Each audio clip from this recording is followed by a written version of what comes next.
नमस्कार। आज की इस क्लास में हम लोग यहाँ मूल कंसेप्ट के बारे में जानेंगे। चूँकि क्लास 11th का पहला यूनिट में मूल कंसेप्ट अर्थात यूनिट एंड मूल कंसेप्ट जो एक टॉपिक है जिसकी चर्चा हम लोग पिछले 2 क्लासों से कर रहे हैं, लेकिन आज यहाँ मूल कंसेप्ट के बारे में जानेंगे। इससे पहले क्लासों में यूनिट के बारे में जान रहे थे, फंडामेंटल यूनिट, डिराइव्ड यूनिट और छोटे छोटे जो टर्म है, मास है, वेट है, टेम्परेचर को किन किन इकाइयों में व्यक्त किया जाता है, इसके बारे में हम लोग जानकारी प्राप्त कर रहे थे। और आज का जो टॉपिक है वो मूल कंसेप्ट है अर्थात मूल संकल्पना। तो इस मूल कंसेप्ट में हम किन चीज़ों का अध्ययन करते हैं, कैसे व्यक्त करते हैं, ये काफ़ी महत्वपूर्ण चीज़ होता है केमिस्ट्री का, जो यहाँ एक चैप्टर के रूप में यहाँ दिया हुआ है। एक छोटा सा टॉपिक है, वो बहुत ही आसान है। अक्सर लोग इसमें कन्फ्यूज रहते हैं विद्यार्थी कि ये मूल कंसेप्ट क्या है, मूल कंसेप्ट क्या है। ये कुछ नहीं है, ये क्लास से बिल्कुल क्लियर हो जाएगा।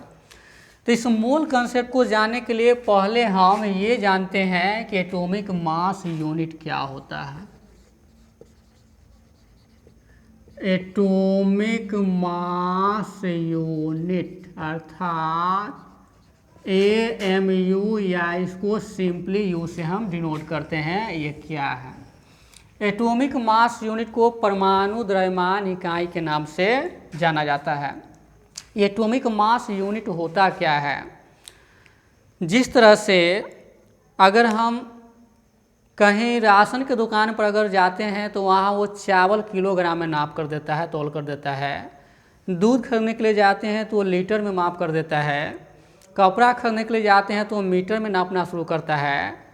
तो यहाँ परमाणु को जब हम भार को जब मापेंगे तो क्या उसे तराजू पर तौल सकते हैं? नहीं। ऐसा इसलिए नहीं है कि बड़ी चीज़ को मापने के लिए बड़ी इकाई की आवश्यकता पड़ती है, लेकिन छोटी चीज़ को मापने के लिए हमें छोटी सी इकाई की आवश्यकता पड़ती है। और परमाणु एक इतना छोटा सा पार्टिकल होता है, इसको हम देख भी नहीं सकते हैं, उसको भी तौलने की आवश्यकता पड़ी है और उसे भी तौला गया है। तो क्या उसे हम तराजू पर तौल सकते हैं? नहीं। तो बड़े चीज़ों को जोखने के लिए, मेजर करने के लिए हमें बड़ा यूनिट की आवश्यकता होती है। ठीक उसी प्रकार से छोटे चीज़ों को मेजर करने के लिए छोटी इकाई की आवश्यकता होती है। तो यहाँ परमाणु के जो भार की जो मापने की इकाई हैं उसी को यहाँ एटॉमिक मास यूनिट AMU अर्थात यू के द्वारा सूचित किया जाता है। तो ये क्या है, ये किसने दिया है? IUPAC ऑर्गेनाइजेशन है अर्थात international union of pure and applied chemistry, IUPAC।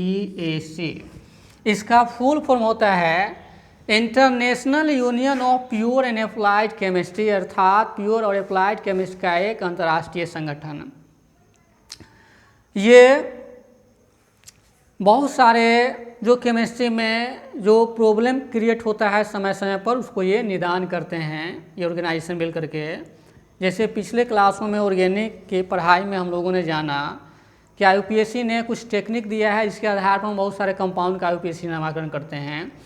ठीक उसी प्रकार से यहाँ किसी परमाणु के भार को मापना, किसी तत्व के भार को मापना, इलेक्ट्रॉन के भार के मापना या छोटे से चीज़ों के भार को मापने के लिए ये IUPAC ऑर्गेनाइजेशन ने एक यूनिट दिया है, जिसे नाम दे दिया गया है एटॉमिक मास यूनिट अर्थात परमाणु द्रव्यमान इकाई। यह है क्या? कार्बन जो C12 आइसोटोप है उसको एक प्रमाणित तत्व माना गया है, स्टैंडर्ड एलिमेंट उसको लिया गया। और C12 आइसोटोप के एक परमाणु के भार के 12वें भाग को इकाई चुना गया, उसे ही एटॉमिक मास यूनिट कहा जाता है। अर्थात एटॉमिक मास यूनिट परमाणु द्रव्यमान इकाई कुछ नहीं है बल्कि C12 आइसोटोप के एक परमाणु के भार के 12वें भाग को हम 1 AMU के नाम से जानते हैं। तो इस तरह से IUPAC ने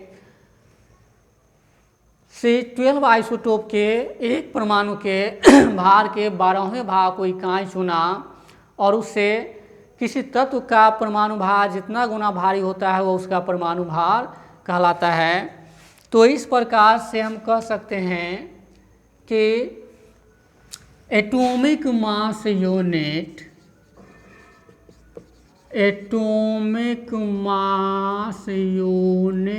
AMU और U बराबर होता है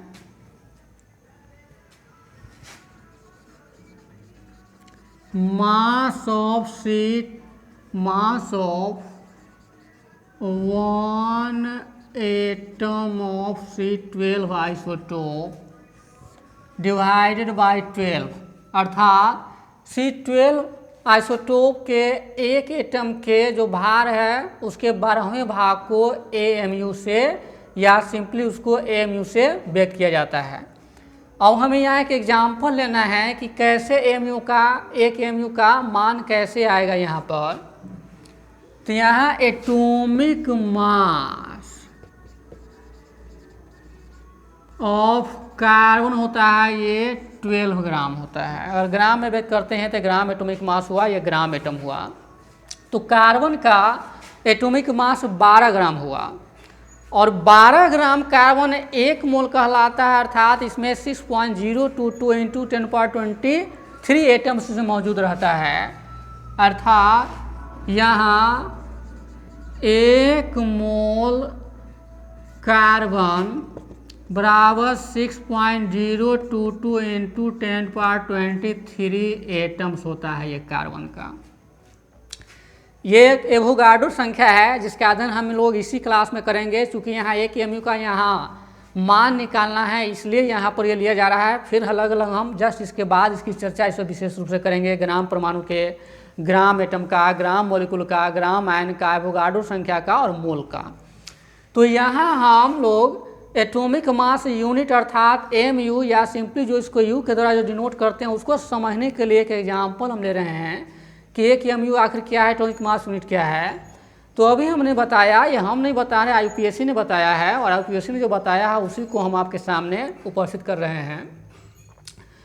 तो IUPAC कहता है कि C12 आइसोटोप को एक परमाणिक तत्व लिया गया और C12 आइसोटोप के एक परमाणु के भार के 12वें भाग को एटॉमिक मास यूनिट कहा जाता है। अर्थात एटॉमिक मास यूनिट बराबर mass of one atom of C12 isotope upon 12, अर्थात C12 आइसोटोप के एक परमाणु का भार बटे 12।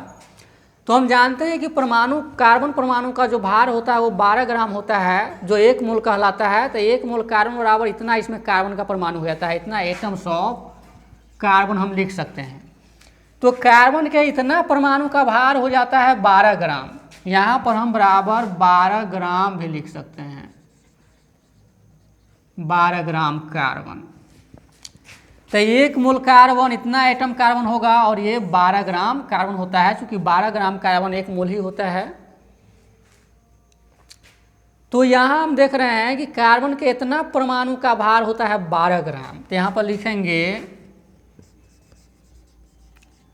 मास of 6.022 into 10⁻23 atoms of carbon, ये बराबर हो जाता है 12 ग्राम। अर्थात कार्बन के इतना परमाणु का जो भार हुआ 12 ग्राम, इसलिए कार्बन के एक परमाणु को जो भार हो जाता है वो 12/6.022 इंटू 10⁻23 इतना ग्राम हो जाता है।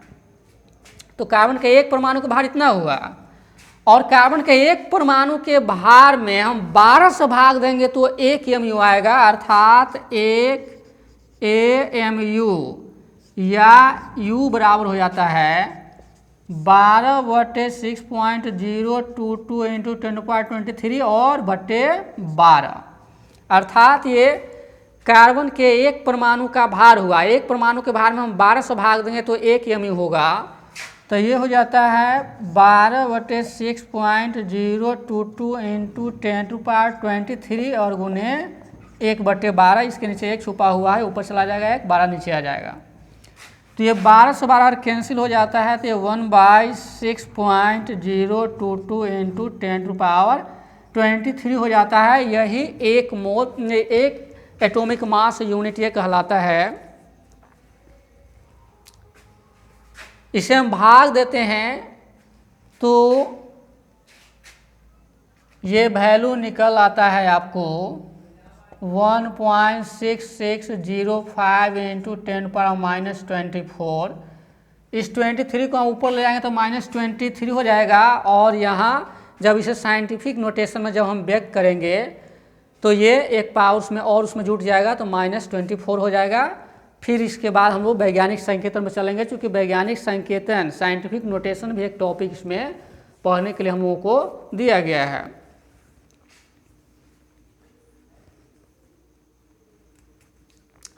तो यहाँ हम देख रहे हैं कि एक mu अर्थात एक एटॉमिक मास यूनिट का वैल्यू निकल जाता है। तो इस तरह से इसे निकालने का ये तरीका है। पुनः इसको हम एक बार समझ लें। हालांकि मोल क्या है, एवोगाड्रो संख्या क्या है, ग्राम परमाणु क्या है, ग्राम एटम क्या है, जस्ट इसके बाद इसी क्लास में हम लोग क्लियर करेंगे। लेकिन यहाँ एटॉमिक मास यूनिट को समझने के लिए, चूँकि एटॉमिक मास यूनिट होता क्या है, पुनः हम इसे अब समझ ले। इसे हम बार बार रिपीट इसलिए कर रहे हैं कि ये विद्यार्थियों को थोड़ा सा दिक्कत हो जाता है समझने में। तो यहाँ एटॉमिक मास यूनिट किसने दिया? तो IUPAC ने दिया। उसने कहा क्या कि परमाणु को भार मापने के लिए एक मानक तत्व को यहाँ लिया गया जो C12 आइसोटोप है, और C12 आइसोटोप के एक परमाणु के भार के 12वें भाग को इकाई चुना गया, जिसे परमाणु द्रव्यमान इकाई अर्थात एटॉमिक मास यूनिट कहा जाता है। इसे mu के द्वारा हम लिखते हैं। तो mu बराबर होता है mass of 1 atom of C12 isotope बटे 12, अर्थात कार्बन C12 आइसोटोप के एक परमाणु का भार बटे 12। अब कार्बन का एटॉमिक मास होता है चूँकि 12 ग्राम, तो यहाँ 1 मोल कार्बन हो जाता है कार्बन का इतना परमाणु, या फिर 12 ग्राम कार्बन। तो 1 मोल में इतना परमाणु होता है। किसी भी चीज़ के 1 मोल में इतना परमाणु होगा, किसी के 1 मोल अणु में इतना ही अणु होगा, 1 मोल आयन में इतना ही आयन होगा, उसी को मोल कहा जाता है। तो यहाँ हम देख रहे हैं कितना परमाणु जो कार्बन का है उसका 12 ग्राम वेट होता है। तो मास ऑफ इतना एटम्स ऑफ कार्बन बराबर 12 ग्राम, अर्थात mass of 6.022 into 10⁻23 atoms of carbon equal to 12 gram. तो यहाँ एक परमाणु का हम निकालते हैं तो 12 बटे इतना हो जाएगा। और जब एक क्यूब निकालेंगे तो एक परमाणु के, ये कार्बन के एक परमाणु का भार है, और एक परमाणु के भार में हम 12 से भाग देंगे तो 1 mu निकल जाएगा। तो यहाँ 12 से डिवाइड किया गया है। जब इसको हम तोड़ेंगे तो ये 1 ऊपर और 12 नीचे चला गया, 12 से 12 कैंसिल हो गया, तो 1 इतना हो गया, एवोगाड्रो संख्या है। इसको हम भाग देके साइंटिफिक नोटेशन में लाते हैं तो ये वैल्यू आपको इतना आएगा। चूँकि इसको बिना भाग दिए हुए मैंने लिख दिया है, चूँकि भाग देने पर इतना ही आएगा, तो ये 1 mu निकल जाता है। तो यही एटॉमिक मास यूनिट है, परमाणु द्रव्यमान इकाई है।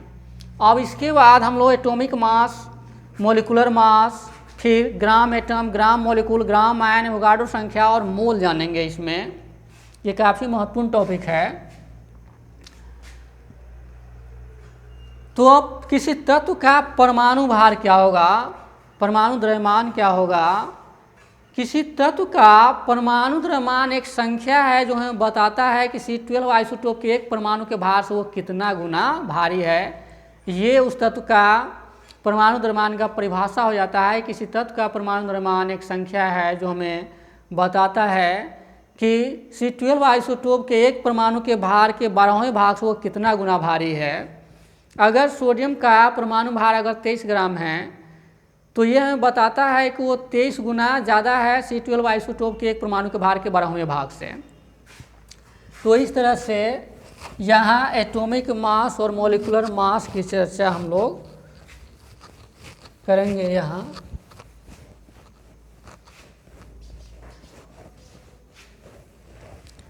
Atomic mass,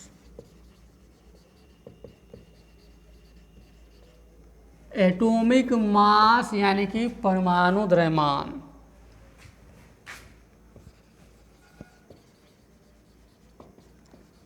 atomic mass of an element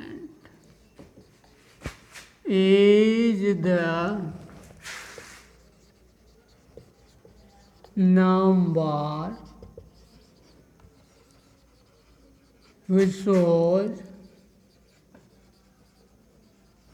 how many times the mass of one atom of C12 isotope. Atomic mass of an element is the number which shows how many times the mass of one atom of C12 isotope as compare to 1/12 part of atomic mass of an element is a number which shows how many times the mass of an element, how many times the mass of an element, the mass of an element as compared to 1/12 part of the mass of an atom of C12 isotope. इसको हम लोग समझ ले, atomic mass of an element is the number, अर्थात किसी तत्व का atomic mass एक संख्या है, which shows how many times the mass of an element as compared to 1/12 part of the mass of an atom of C12 isotope। अर्थात इसका मतलब हो जाता है किसी तत्व का परमाणु द्रव्यमान एक संख्या है जो हमें बताता है कि C12 आइसोटोप के एक परमाणु के भार से उस तत्व का परमाणु भार कितना गुना भारी है। यहाँ हम एक एग्जाम्पल ले लेते हैं, अगर एटॉमिक मास ऑफ सोडियम होता है 23 ग्राम।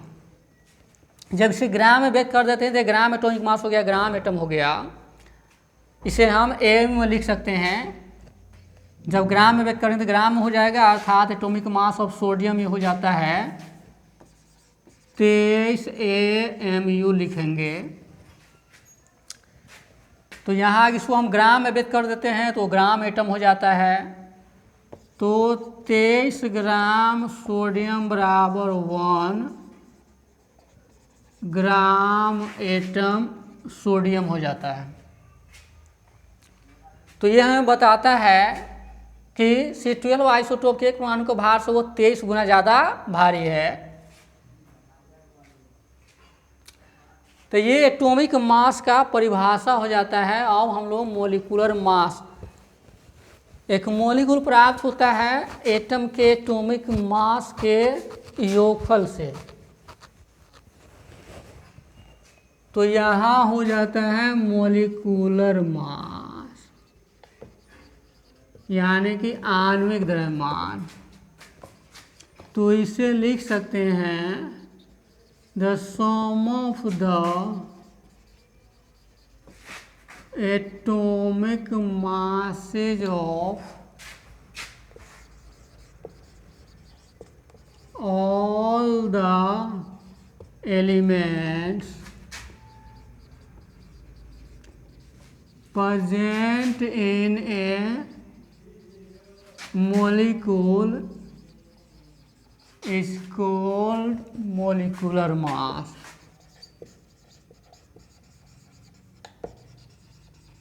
is called molecular mass।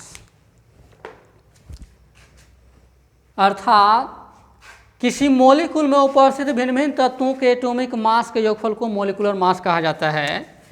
इसे हम एग्जाम्पल के तौर पर अगर लेते हैं, एक एग्जाम्पल लेते हैं,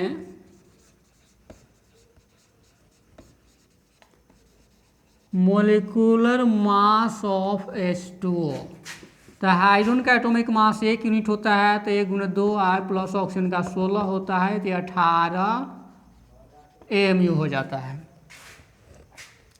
तो इस तरह से किसी मॉलिक्यूल में उपस्थित भिन्न भिन्न तत्वों के एटॉमिक मास के योगफल को मॉलिक्यूलर मास कहते हैं। इसी प्रकार से molecular mass of H2SO4 sulphuric acid 1 × 2 hydrogen का एटॉमिक मास 1 यूनिट होता है, तो 1 × 2 सल्फर का 32 और ऑक्सीजन का 16 और 4 ऑक्सीजन एटम है, तो 16 × 4, तो ये 2 और 32 और ये 64, ये 98 AMU हो जाता है सल्फ्यूरिक एसिड का मॉलिक्यूलर मास। तो इस तरह से ये मोलिकुलर मास का डिफिनीशन है, एग्जाम्पल हुआ कि ये कहता है कि किसी मोलिकुल में उपस्थित भिन्न भिन्न तत्वों के एटॉमिक मास के योगफल को हम मोलिकुलर मास कहते हैं। एक्सरसाइज का पहला क्वेश्चन यही है मोलिकुलर मास निकालने के लिए। तो इस तरह से अलग अलग एलिमेंट का हम मोलिकुलर मास निकाल सकते हैं। कुछ एलिमेंट का मोलिकुलर मास याद रखना होता है, जैसे हाइड्रोजन का 1 यूनिट होता है, कार्बन का 12 यूनिट, सल्फेट का 32 यूनिट। इस तरह से जो कुछ फर्स्ट 20 एलिमेंट है उसको जान लेना जरूरी हो जाता है। तो एटॉमिक मास कुछ के हाइड्रोजन का 1 हो जाता है, कैल्शियम का 40 हो जाता है, फॉस्फोरस का 31 हो जाता है, क्लोरीन का 35.5 हो जाता है, नाइट्रोजन का 14 mu हो जाता है, मैग्नीशियम का 24 हो जाता है, एल्युमिनियम का 27 mu हो जाता है, सल्फर का 32 हो जाता है। तो इस तरह से कार्बन का 12 हो जाता है, ऑक्सीजन का 16 हो जाता है। तो इस तरह से कुछ जो मेन एलिमेंट्स है उसके मोलिकुलर मास को हम लोग जान लेंगे तो यहाँ एटॉमिक मास निकल जाता है, मोलिकुलर मास निकल जाता है। एटॉमिक मास के योगफल को जोड़ देते हैं। तो फिर अगले टॉपिक के बारे में जस्ट अभी हम लोग चर्चा करें कि अब ग्राम मोलिकुल, ग्राम एटम, ग्राम आयन क्या होता है, फिर एवोगाड्रो संख्या क्या है, मोल क्या होता है, इसके बारे में हम लोग थोड़ा डिटेल से जाने। तो यहाँ है अगला है ग्राम एटम। ग्राम एटम को ग्राम परमाणु कहा जाता है, अर्थात जब किसी तत्व के परमाणु द्रव्यमान को हम ग्राम में व्यक्त करते हैं तो वो ग्राम परमाणु कहलाता है। इसी प्रकार से जब किसी अणु के आणविक द्रव्यमान को हम ग्राम में व्यक्त करते हैं तो ग्राम अणु कहलाता है। फिर किसी आयन के भार को हम ग्राम में व्यक्त करते हैं तो ग्राम आयन कहलाता है। तो इस तरह से जब किसी अणु, परमाणु या आयन के भार को हम ग्राम में व्यक्त करते हैं तो वो ग्राम परमाणु, ग्राम आयन और ग्राम अणु कहलाता है। तो इस तरह से हम लिख सकते हैं when the atomic mass of an element is expressed in gram,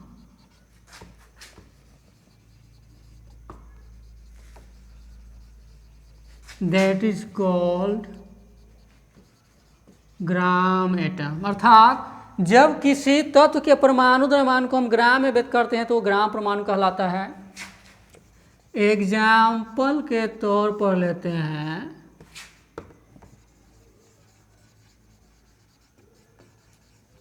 atomic mass of nitrogen बराबर होता है 14 AMU एटॉमिक मास यूनिट। इसको हम डायरेक्ट ग्राम में ले जाते हैं तो ये 14 ग्राम नाइट्रोजन बराबर होता है 1 ग्राम एटम नाइट्रोजन। इसी प्रकार से हम लिख सकते हैं atomic mass of sodium 23 AMU, इसलिए 23 ग्राम सोडियम बराबर 1 ग्राम एटम सोडियम। तो इस तरह से किसी तत्व के जब परमाणु द्रव्यमान को हम ग्राम में व्यक्त करते हैं तो ग्राम परमाणु कहलाता है।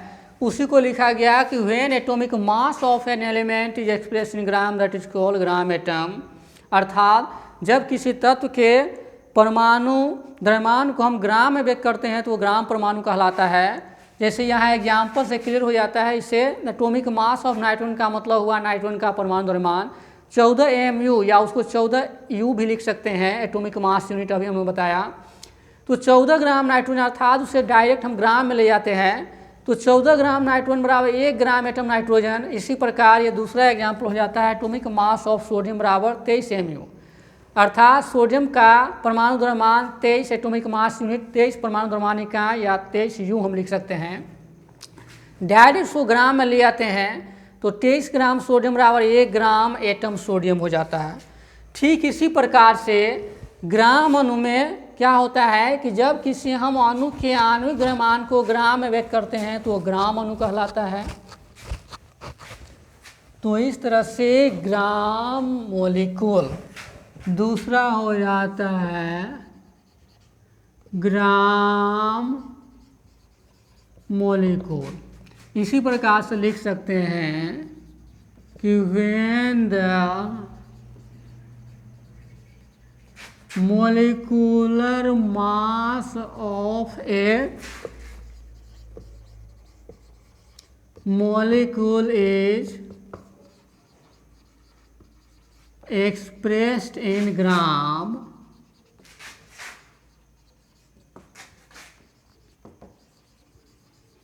that is called gram molecule.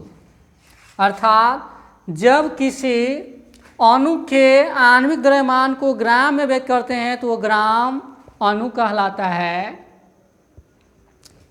ठीक उसी प्रकार से जब किसी परमाणु के परमाणु भार को हम ग्राम में व्यक्त किए थे तो ग्राम परमाणु कहलाता था। ठीक उसी प्रकार से किसी आयन के भार को हम ग्राम में व्यक्त करते हैं तो ग्राम आयन कहलाएगा। तो यहाँ है कि gram molecule when the molecular mass of A molecule is express in gram that is called gram molecule. अर्थात जब किसी अणु के आणविक मान को हम ग्राम में व्यक्त करते हैं तो ग्राम अणु कहलाता है। तो यहाँ एग्जाम्पल से भी ये पुनः क्लियर हो जाता है कि कैसे हम व्यक्त करते हैं। जैसे यहाँ हम लेते हैं मॉलिक्यूलर मास ऑफ H2O, जल का आणविक द्रव्यमान A गुने 2 और प्लस 16 हाइड्रोजन का 1 तो 2 हाइड्रोजन तो 1 गुने 2 ये हो जाएगा 18 AMU। इसको हम डायरेक्ट ग्राम में ले आते हैं, इसलिए 18 ग्राम H2O बराबर 1 ग्राम मॉलिक्यूल H2O। तो इस तरह से जल का आणविक द्रव्यमान होता है 18 AMU अर्थात 18 परमाणु द्रव्यमान इकाई। इसको हम डायरेक्ट ग्राम में ले आते हैं तो 18 ग्राम वाटर हो जाता है 1 ग्राम मॉलिक्यूल वाटर। इसी प्रकार से यहाँ हम molecular mass of carbon dioxide लेते हैं। कार्बन का 12 यूनिट, ऑक्सीजन का 16 × 2 क्योंकि 2 ऑक्सीजन एटम है तो ये 12 + 32 ये हो जाएगा 44 AMU। तो ये कार्बन डाइऑक्साइड का मॉलिक्यूलर मास हुआ, इसको हम डायरेक्ट ग्राम में ले आते हैं। इसलिए 44 ग्राम CO2 बराबर 1 ग्राम मॉलिक्यूल CO2। तो इस तरह से जब किसी अणु के आणविक द्रव्यमान को हम ग्राम में व्यक्त करते हैं तो ग्राम अणु कहलाता है। ठीक उसी प्रकार से जब किसी तत्व के परमाणु द्रव्यमान को हम ग्राम में व्यक्त करते हैं तो ग्राम परमाणु कहलाता है। और किसी आयन के भार को हम जब ग्राम में व्यक्त करते हैं तो वो ग्राम आयन कहलाता है। और फिर किसी तत्व के 1 ग्राम परमाणु में या किसी अणु के 1 ग्राम अणु में और किसी आयन के 1 ग्राम आयन में कुल परमाणुओं की संख्या, कुल अणुओं की संख्या या कुल आयनों की संख्या 6.022 × 10⁻23 होता है। इसी को एवोगाड्रो संख्या कहा जाता है। अर्थात किसी तत्व के 1 ग्राम परमाणु में 6.022 × 10⁻23 अर्थात 6.022 × 10⁻23 इतना अणु भी होगा, इतना परमाणु भी होगा, इतना आयन भी होगा। ये एवोगाड्रो संख्या, इसको n से सूचित किया जाता है। तो एवोगाड्रो संख्या भी हो जाता है कि किसी तत्व के 1 ग्राम परमाणु में कुल परमाणुओं की संख्या इतना होता है जो एवोगाड्रो संख्या कहलाता है और इसी को मोल कहा जाता है। फिर किसी अणु के 1 ग्राम अणु में इतना ही अणु होगा जिसे ग्राम अणु कहा जाता है और इसे एक मोल कहा जाता है। फिर किसी आयन के 1 ग्राम आयन में इतना ही आयन होता है जो 1 मोल कहलाता है। और इस संख्या को हमें एवोगाड्रो संख्या कहते हैं, जिसे n के द्वारा सूचित करते हैं, अर्थात n बराबर होता है 0.22 इंटू 10⁻23। इसे पुनः समझ ले। अभी हम लोगों ने पढ़ा ग्राम परमाणु, ग्राम अणु और ग्राम आयन। तो जब किसी अणु के आणविक द्रव्यमान को ग्राम में व्यक्त करते हैं तो ग्राम अणु कहलाता है। ठीक इसी प्रकार से जब किसी तत्व के परमाणु भार को ग्राम में व्यक्त करते हैं तो ग्राम परमाणु कहलाता है। जब किसी आयन के भार को हम ग्राम में व्यक्त करते हैं तो ग्राम आयन कहलाता है। फिर ये भी जान लें, किसी तत्व का 1 ग्राम परमाणु में कुल परमाणुओं की संख्या 6.022 इंटू 10⁻23 होता है, जो 1 मोल कहलाता है। फिर किसी अणु के 1 ग्राम अणु में कुल अणुओं की संख्या 6.022 इंटू 10⁻23 होता है, जो 1 मोल कहलाता है। और किसी आयन के 1 ग्राम आयन में कुल आयनों की संख्या 6.022 इंटू 10⁻23 होता है, जो 1 मोल कहलाता है।